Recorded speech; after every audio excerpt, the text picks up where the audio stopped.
Well, it's a Sunday that's considered a holiday to most. The first day of the deer season for regular firearms is November 15th. So this morning we're joined with Ansley Watson talking more about that. Good morning, Ansley.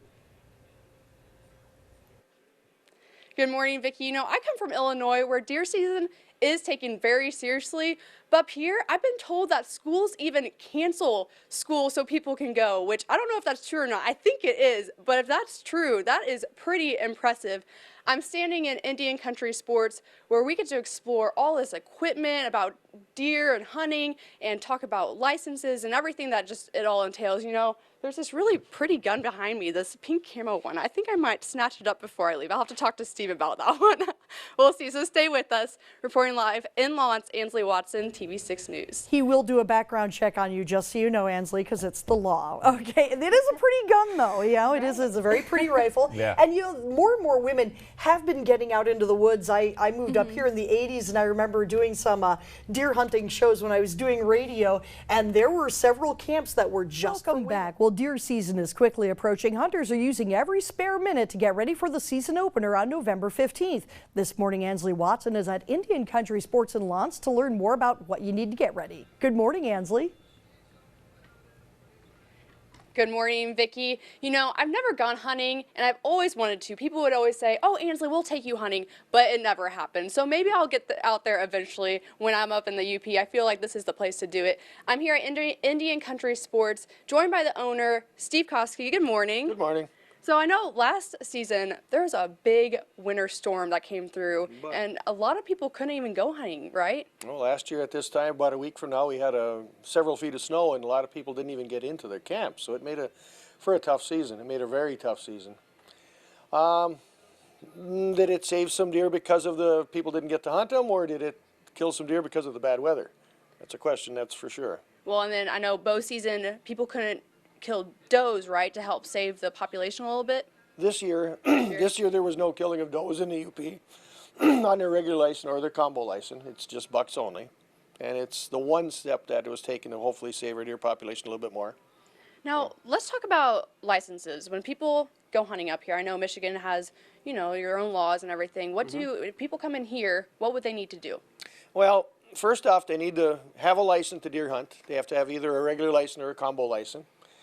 They have to have a base license first, which says they can hunt, but they come in and get their information, whether it's off their driver's license or off a sports card.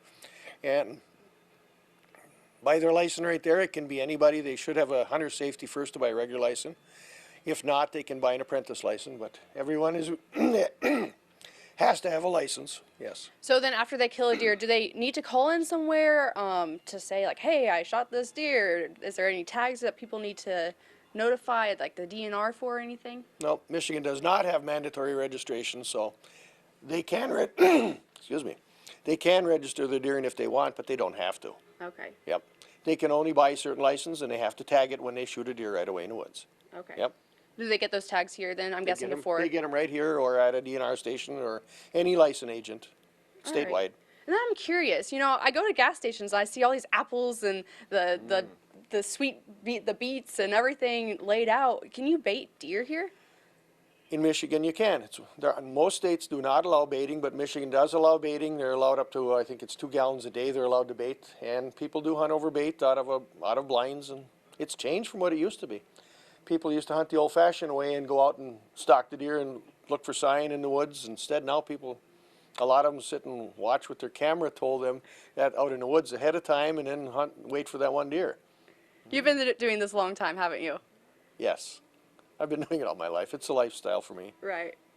Well, stay with us because in a while we're going to be talking about equipment, what hunters need to have whenever they go out, and it'll be really interesting. Stick with us. Reporting live in Lawrence, Ansley Watson, TV6 News. All right, thank you very much, Ansley. And you know, it is an exciting time. I know a lot of folks, they get those licenses as soon as they can. Other people like to dilly-dally a little bit. That's not a good idea. Right, don't want to take too long to get out there, get the first buck of the season. Maybe. November 15th is a Sunday this year, and it's going to be extremely exciting. Well, in just over a week, it's a day that many people have been really looking forward to, as it's the opening day for the deer season.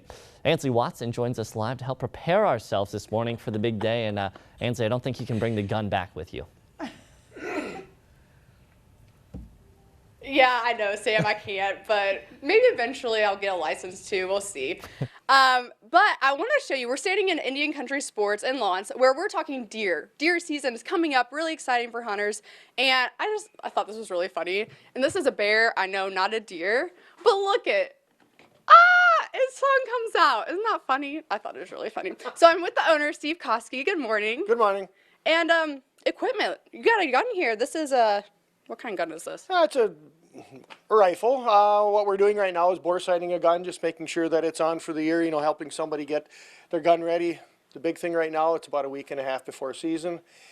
And people are getting ready, getting their guns ready, getting their equipment ready, getting their scents, getting their equipment, you know, things so they're ready to go for next weekend.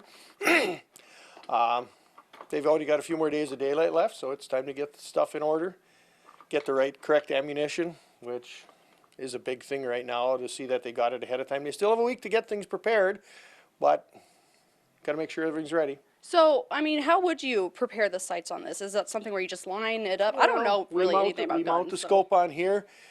Then we do a process of trying to get it bore sighted and lined. Then we get people to go out and get the correct ammunition for the gun that they like and that they want to use, and go out to the range and shoot their gun ahead of time.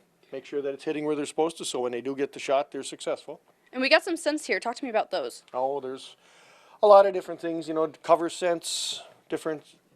Do you spray those on smells. clothes? Do you spray those around your This is camp? sprayed on your clothes primarily, or there's different types of washes and everything to take the scent away from you, which is one. Different types of scents like this, which are made to attract the deer to you. Then also there's people who use deer bait to attract to them.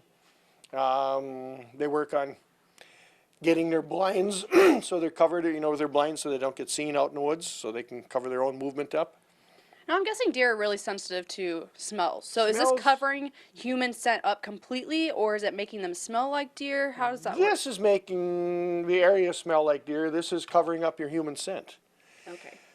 A lot of the things that people gotta be prepared and be conscious with right now at this time of year is, you know, finding out where you can hunt, where you have the right to hunt, you know, studying your plot book, studying your land, where you're allowed to go, so you're not intruding into somebody else's land or whatever. Getting an idea when you go in the woods where you have to go. If your deer goes which way, if my compass says I go in east, do I come back out west, or where do I go? You know, having an idea ahead of time where they have to go.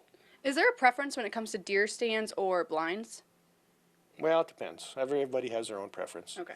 A lot of people still go out and hunt the old-fashioned way, where they start walking out in the woods and take their compass and go out and try catch a deer on their own terms, walking, stalking, looking for sign. And then other people are sitting in a blind with bait, Right. and that's their own preference. Okay. Anything else that people should know about before the big day, November 15th, comes around? Well, hopefully this year we don't need to use snowshoes. Well, yeah, no kidding. Yeah, some people like to have snow on the ground so they can track deer. Other people like to have bare ground. Personally, I like bare ground. I think we've got a better chance because we're going into the deer's habitat. If we go there and people say, I can see the deer better when there's snow on the ground, but so can they. We're going into their domain. Where they're there all year, we're going into theirs. I think they're at an advantage where we're hoping to get lucky. So let's hope for no snow, right, on on November 15th, or does it really matter? I think more people would disagree with me and would hope for some snow for November 15th. Okay. So that's up to Carl. We'll see about that.